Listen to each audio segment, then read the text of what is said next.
Bon, les gars, ouais, ça va être touchy, les mecs. Ça va être touchy, ça va être touchy. Là, on va parler d'un drame horrible.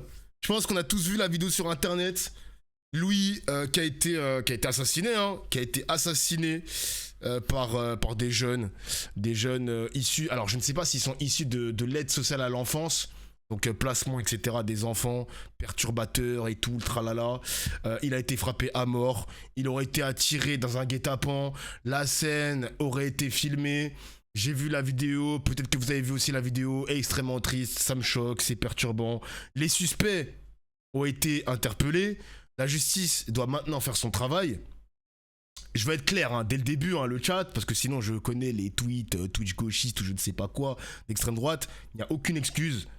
Il n'y aura aucune circonstance, nanani, on va romancer le truc. Il n'y a aucune minimisation des faits. Je vais être clair.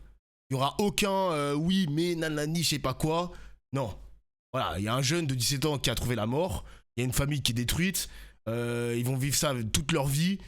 On écoute Pascal Pro. Et on va voir ce qu'ils vont en tirer sur ces news.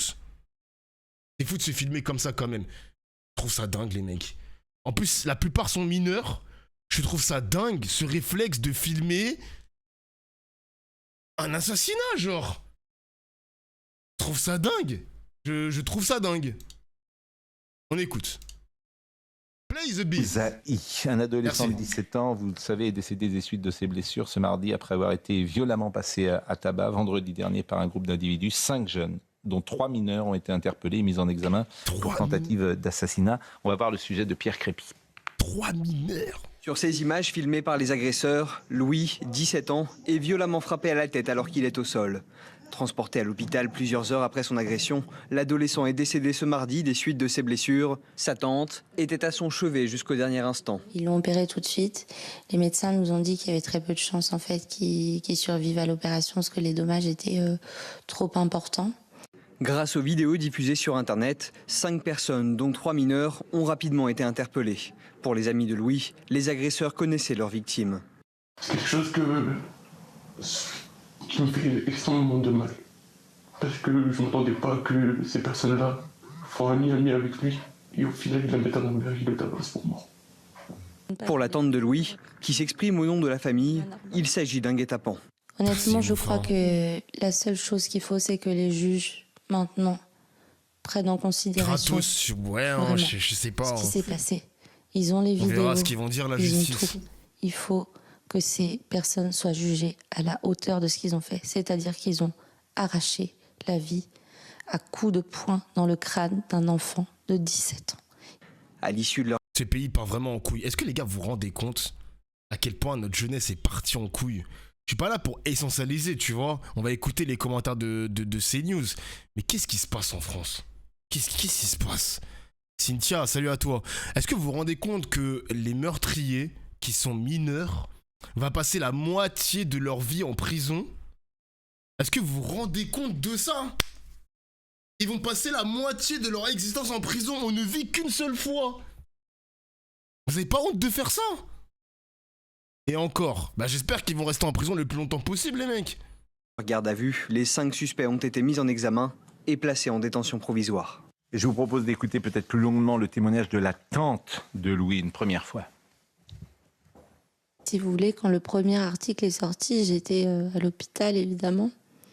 Et je vois l'article sortir et je vois ma sœur qui voit l'article et qui commence à éructer. Et elle dit, mais qu'est-ce qu'il raconte? C'est pas une rixe, en fait, mon petit garçon, ce qu'ils m'ont fait. Parce que moi, je l'avais, la vidéo. Je sais que c'est pas ça. J'ai pris mon téléphone, j'ai appelé le journaliste. Je lui dis, qu'est-ce que vous racontez? Mais madame, c'est les éléments qu'on m'a donnés. Mais c'est pas ça, les éléments. Et en fait, j'ai pris la décision ce matin, en accord avec ma sœur et le papa de Louis, qu'on n'allait pas se laisser faire. Et qu'on allait faire savoir les choses. On a publié sur les réseaux, on a contacté les gens. Et aujourd'hui, toute la presse est unanime. C'est un guet-apens et c'est un assassinat. Mais on avait les leviers pour. Mais les gens qui n'ont pas les leviers... C'est Frontière putain. C'est Frontière qui a déterré tout ça, les amis, qui en parle, etc. Putain, c'est l'extrême droite qui récupère tout le bail, mon gars. Hein. Mais à gauche, les gars, à gauche, c'est pour ça que j'ai envie de parler de ça avec vous. Faut être clair sur ces choses-là. Justice pour la famille. condamnation totale des auteurs. Vérité sur les faits, parce que pourquoi ils ont fait ce guet-apens et tout, on a quand même envie de savoir, pas en mode malsain et tout, mais pourquoi on en arrive à filmer un assassinat, à tomber à 5-6 sur lui, on a envie de savoir, tu vois, et on n'aura aucune complaisance avec ces mecs-là, c'est clair et net, c'est clair et net. Mais, justement, parce que le drame il est grave, je vous dis il est grave, hein, il ne faut pas laisser l'extrême droite voler l'histoire de ce drame. Parce qu'on voit déjà le piège arriver. Ils vont utiliser Louis. Voilà, ils vont utiliser la personne de Louis pour parler d'immigration. Voilà, je le dis de manière claire. Je les ai déjà vus, les tweets là. Les tweets des influenceurs qui en parlent. Les tweets des youtubeurs d'extrême droite qui en parlent. Je ne sais pas, j'ai pas encore vu la vidéo sur CNews, mais ils vont sans doute en parler. Écoutons. Parce qu'ils veulent évidemment transformer un meurtre, en preuve générale contre des millions de personnes qui n'ont rien demandé en France.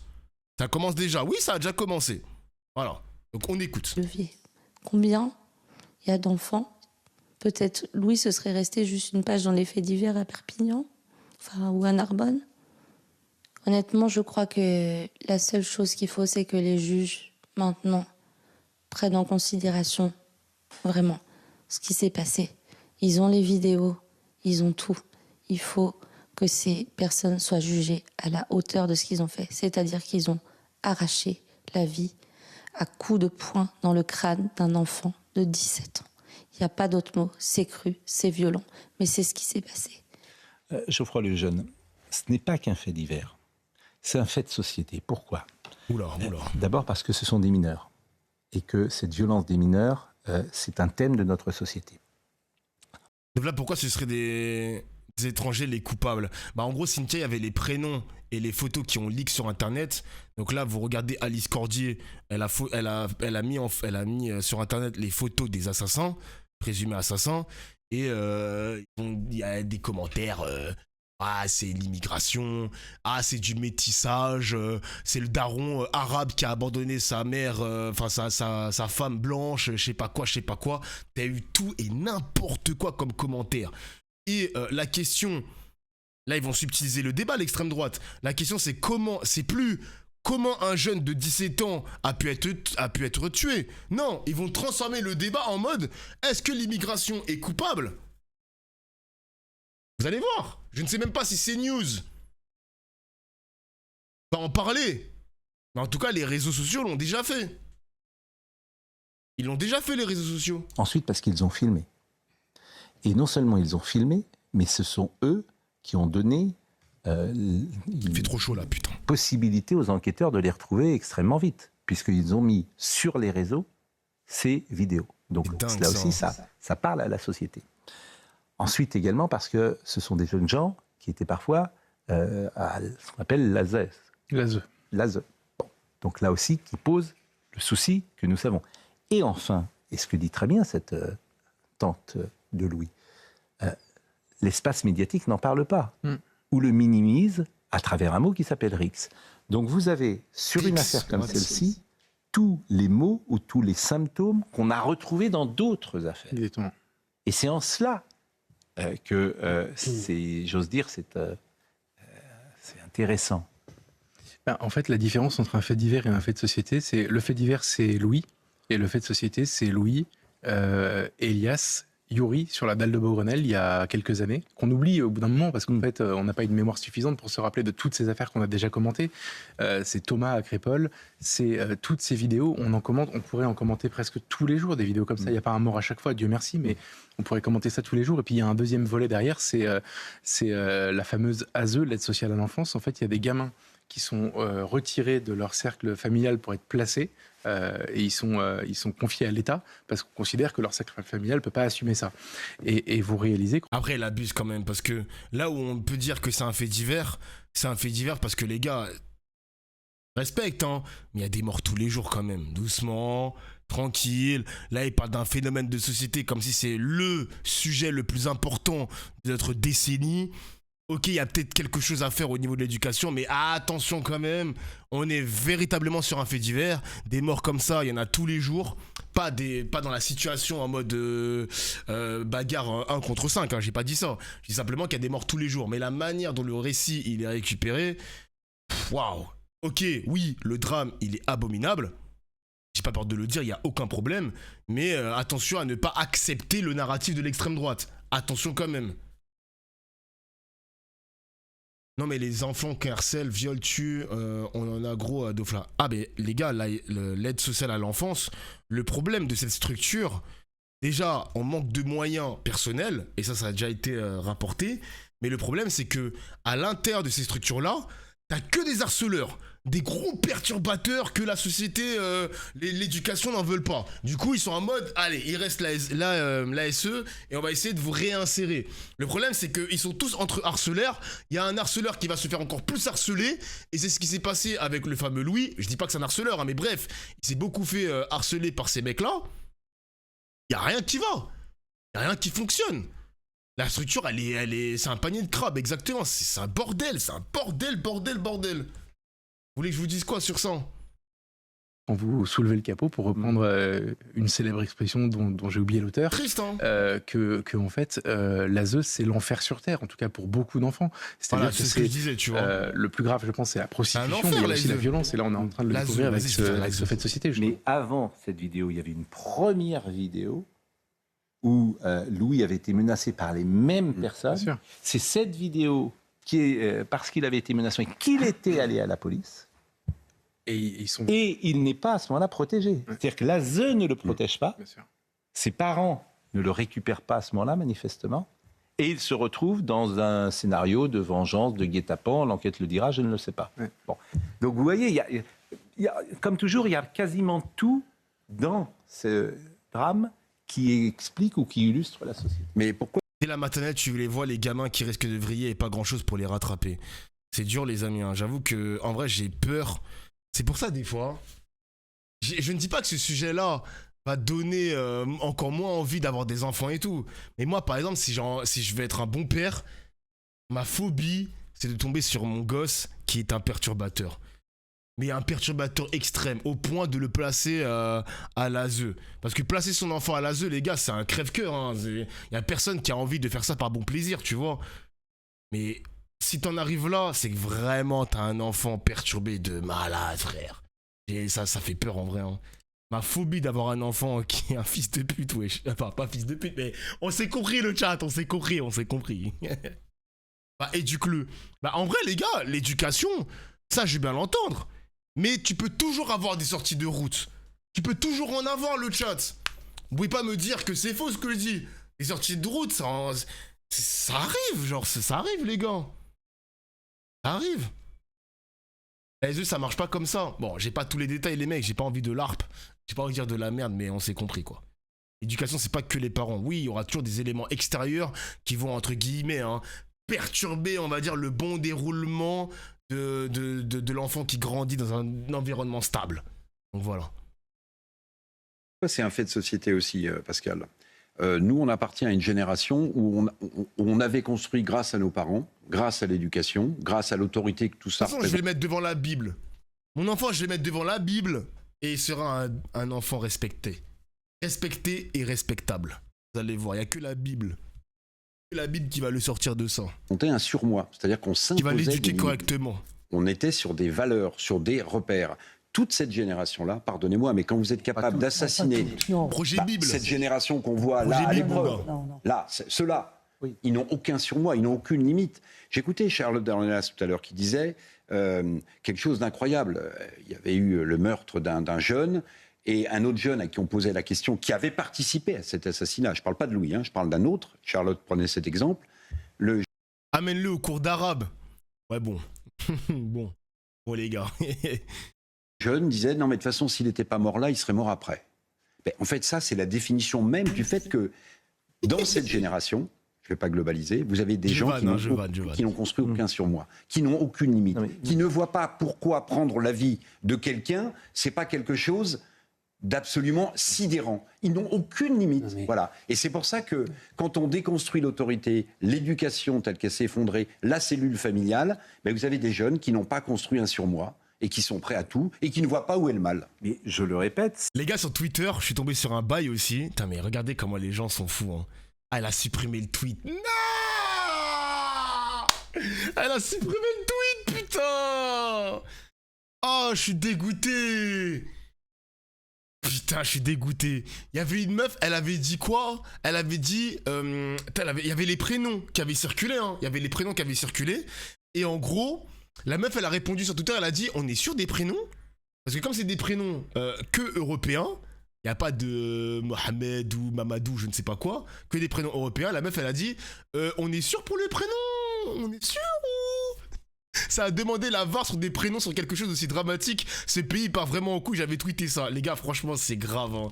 C'est grave, c'est grave, c'est grave. En plus, avant de supprimer le tweet, je m'en souviens, elle a répondu à un mec d'extrême droite, parce que c'est un mec d'extrême droite qui a leaké les prénoms, et la meuf, qui elle aussi est d'extrême droite, elle a dit, on est sûr des prénoms? Genre, les gars, vérifiez, hein. Peut-être qu'il y a un petit Mohamed qui s'est glissé, on sait pas. Va te faire enculer, frère. Va te faire enculer. C'est quoi ces bêtises? C'est quoi ces bêtises, là? Oula, donc là, je suis passé par l'ASE, enfin l'ASE, pardon. L'ASE. Et je peux te dire qu'ils font pas leur taf d'une bonne manière, c'est la jungle un peu. Bon, après, si le recrutement, il est pas bon, si le recrutement est à l'image du recrutement des policiers en France, oui, les amis, on est face à un véritable problème.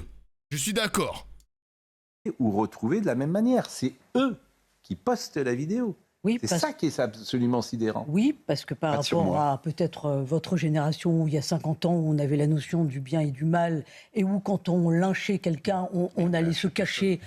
Après, les amis, hein, c'est pas les flics, là. Mais non, mais j'ai jamais dit que la SE, c'est des flics. J'ai dit que la qualité du recrutement, si la qualité du recrutement du personnel de la SE est à l'image des policiers, on n'est pas... Putain, en français, I speak French, bro. I speak French.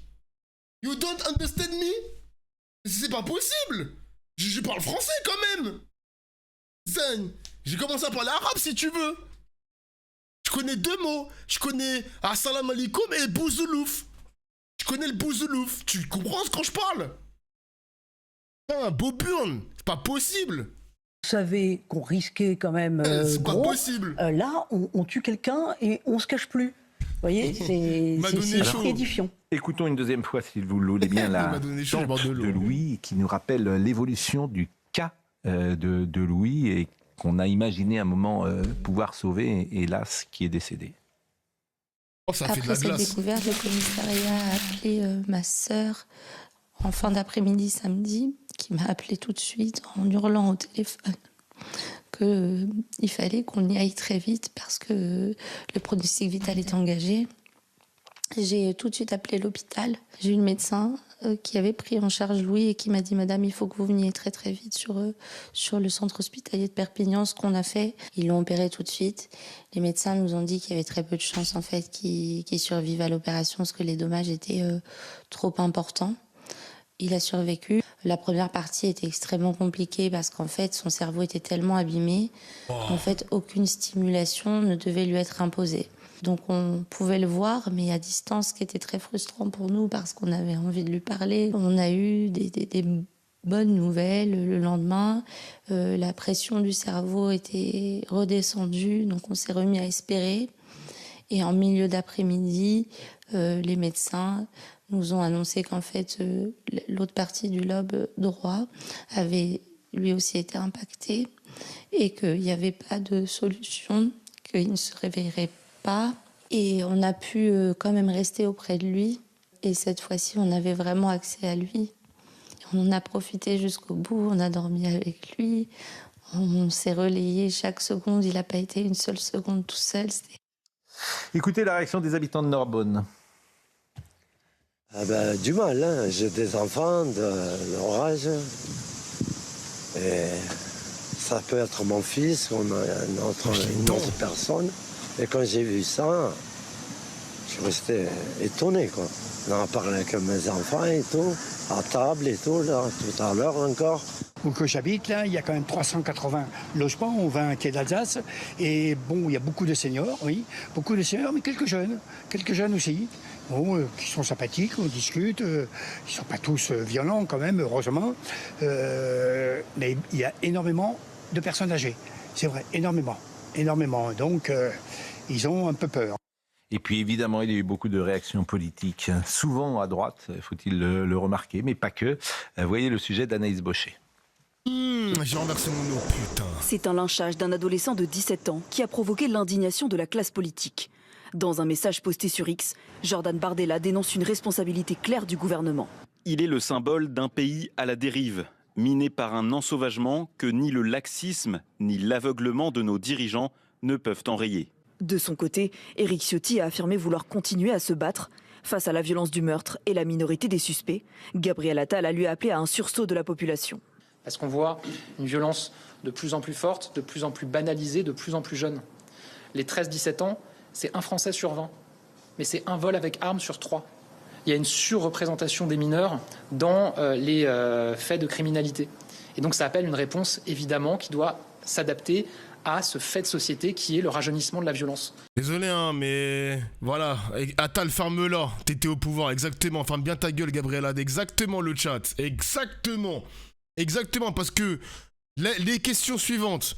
Comment on protège les jeunes fragiles? Comment l'aide sociale à l'enfance peut être aussi débordée? Comment on recrute correctement? Il y a un mec dans le chat qui l'a dit tout à l'heure. Comment des mineurs peuvent en arriver à une telle barbarie?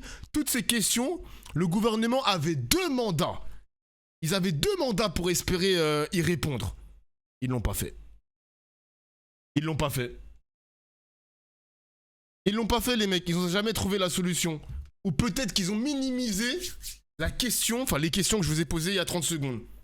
Donc Gabriel Attal, s'il te plaît, t'es vraiment pas placé pour parler de ce sujet. La baya était une priorité, voilà, c'est ça. La baya était sans doute une priorité. Exactement. Réaction à gauche, le député insoumis Antoine Léaumont a adressé un message de soutien sur X à la famille, arguant que les auteurs présumés devaient être jugés. Alors, c'est intéressant aussi les auteurs qui seront jugés, puisqu'on apprenait ce matin qu'un mineur peut rester en détention provisoire une seule année. Et ça peut être reconduit une fois 6 mois et une deuxième fois 6 mois. Oui. Et après, non. Donc, au maximum, ces mineurs passeront 2 ans en détention provisoire. Et vu le dossier, c'est ce que disait Pascal-Pierre Garbarini, la probabilité est grande qu'ils comparaissent libres. Parce que l'instruction ne sera peut-être pas bouclée en 2 ans. La probabilité, je ne sais pas, mais le risque, oui. Libre. Oui, on ne peut pas l'exclure. Et puis, vous savez, pardon de vous le dire, on est les seuls à en parler. Hein. Oui. On est les seuls. Le silence de mort sur France Inter, je n'ai pas vu un articulé dans le monde. Rien. Ça ne les touche pas, ça les gêne peut-être. Mais vous voyez les amis, ces mecs-là, ils veulent vraiment qu'on soit soumis au narratif. On doit être soumis. Eux, ils ont balancé le sujet avec Frontières, donc tous les médias doivent reprendre les articles, doivent reprendre les vidéos, doivent reprendre le sujet. On peut en parler sur la rubrique faits divers. Peut-être qu'il faut avoir un débat là-dessus, j'en sais rien. Mais vous n'êtes pas les boss, les gars. Calmez-vous, hein. Vous n'êtes pas les boss. C'est pas vous qui allez diriger quoi faire, quoi dire aujourd'hui. Calmez-vous. C'est un truc de ouf quand même. Je ne connais pas encore les profils des meurtriers. Mais bon, Bonjour, pourquoi quand je cherche des infos sur l'affaire Louis que je découvre, je tombe sur des vidéos de Bolloré et des streamers d'extrême droite? Après, c'est parce que dès qu'il y a un Français qui a été assassiné, ils vont évidemment sauter dessus. Hein. Si c'était un Noir ou si c'était un Arabe, ils auraient rien dit, ma gueule. Hein. Guet-apens et tout, hein. Ils auraient rien dit. Après, ils peuvent parler de quelqu'un qui meurt étouffé par la canicule dans sa voiture. Ça, ils sont pas avares de ça. Qu'est-ce qu'il dit, wesh? Je suis pas en train de vous dire le contraire. Ils peuvent, mais ça, c'est un sujet tabou. Voilà. Les réactions politiques, elles sont très intéressantes, hein, parce qu'à droite, effectivement, on considère que ça ne peut plus durer, qu'il faut tout revoir, qu'il faut durcir les peines et éventuellement enfermer ces mineurs à vie. C'est ce que dit, par exemple, Marion Maréchal. Elle dit, même s'ils ont 15 ans, il faut les enfermer à vie. Et vous avez vu la réaction d'Antoine Léaumont. Il dit, les suspects ont été interpellés et doivent être jugés, point. C'est-à-dire qu'il considère que c'est un fait divers comme un autre, qu'il n'y a pas lieu de s'en inquiéter. On en parle pendant quelques minutes et puis on peut passer à autre chose. Mais même quand il tweet pour condamner, il est pas content. Mais qu'est-ce qu'il vous faut de plus? S'il avait pas tweeté, il aurait ouvert sa gueule. Le mec, il a tweeté, vous êtes pas content aussi? C'est vraiment des clowns, hein. Les gars, je vous jure, je jure. Ils sont jamais contents, ces gars. C'est pas possible. Pour eux, ça n'a aucune importance. Pas plus que n'importe quelle autre affaire. Oh là là. Je vous propose d'écouter également Stanislas Godon, qui est un policier syndicaliste. Putain, et il nous a appris, moi, il m'a appris quelque chose que je ne savais pas, en 10 ans, la tentative d'homicide. Bon, après, les amis... Alors, les gars, je vais vous dire quelque chose. Après, c'est mon côté politiscale, c'est mon côté justice punitive qui est à 90%. Je vais vous dire quelque chose. J'avoue qu'un assassinat, le mec, il est mineur. Pour moi, je pense qu'il est exclu de la société, les mecs. Voilà, je le dis de manière claire, je le dis de manière directe. Je pense sincèrement que c'est dinguerie. Ce mec-là, peut-être que vous avez envie de le réinsérer dans la société quand il aura 40 ans, 50 ans, j'en sais rien. Mais j'avoue que là, il s'est exclu, frérot. Il a ôté la vie à quelqu'un. Il faut une voix. Je veux l'entendre, les gars. En fait, je veux entendre votre côté réhabilitation, etc. Je veux bien l'entendre. Mais wesh, le mec, il a buté un gars. En plus, il a organisé un guet-apens. C'est sans doute prémédité. Les coups portés, c'est d'une violence. C'est filmé. Ces mecs-là, ils sont... Il y a rien. Il y a rien d'humain. Il y a plus d'humanité quand tu fais des choses comme ça, les mecs. Il y a plus d'humanité. Donc peut-être ils avaient pas voulu donner la mort. Donc là, on parle vraiment de coups violents, mais sans l'intention de donner la mort. Donc là, la qualification, c'est pas moi qui va en juger, ce sera le juge. La qualification sera différente, j'en sais rien. Mais quand tu fais des trucs comme ça, les gars, waouh, on est dans une autre dimension, le chat, hein. Vraiment, on est dans une autre dimension, hein. Vraiment. Enfin bref. Et ça, c'est pas acide, parce que ça, c'est un chiffre. Tentative d'homicide, c'est un homicide qui a raté. Plus 99%. Ça a doublé, oui. Plus 99%. Entre 2015 et 2026. Écoutez Stanislas Godon. Vous savez, Pascal, j'ai un peu regardé avant de venir. Les tentatives d'homicide, c'est plus 99% en l'espace de 9 ans. La part des mineurs en l'année 2025, c'est 13%. Des 10-17 ans. C'est ça. Sachant qu'une tentative d'homicide, c'est un homicide raté. Les tentatives d'homicide. C'est-à-dire lorsqu'on tente de tuer quelqu'un. C'est entendu. Le 13, non, mais c'est auprès d'une certaine catégorie ou c'est un chiffre général? Alors, c'est plus 99% entre 2016 et 2025. Ça, c'est pour qui? Pour tout le monde? Pour tout le monde. Ça, c'est pour tout le monde. En France. Voilà. Et en 2025, la part statistique des mineurs de 10-17 ans est de 13%. Bon, ça, ce sont des statistiques. Donc, lorsqu'on a parlé de sentiment de sécurité, lorsqu'on a dit brainwashé, etc., ce sont des statistiques qui montrent l'ensauvagement de ce pays. C'est pas rien quand même. Plus 99% de tentatives d'homicide. Ce sont des C'est effrayant d'ailleurs, parce que ce n'est... Bon, attention les amis, et je vais en conclure là-dessus. Hein. Attention quand même... Enfin, conclure, c'est un grand mot, mais attention quand même, mais les statistiques des policiers, la plupart des syndicats de police sont de droite, d'extrême droite et tout... Attention aux chiffres quand même, parce que ça peut être manipulé, tordu de n'importe quel sens. Attention quand même.